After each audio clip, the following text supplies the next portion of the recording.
ମାନେ ସନ୍ଧ୍ୟା ବେଳେ ମୁଁ ଏଠି ବସିଛି ଆଉ ମୋ ସାଙ୍ଗରେ ଆଉ 2 ଜଣ ବି ବସିଛନ୍ତି ହେଲା।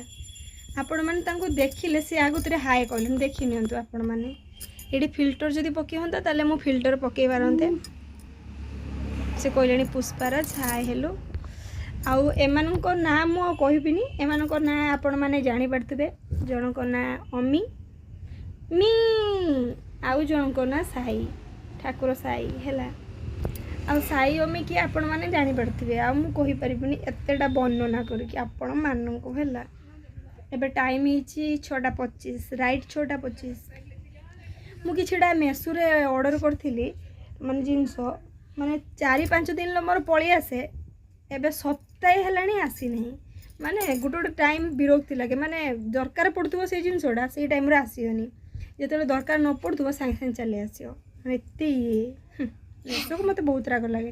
ଯଦି ସେ ମୋ ସାଙ୍ଗ ହେଇଥାନ୍ତା ନା ତା ସହିତ କଟି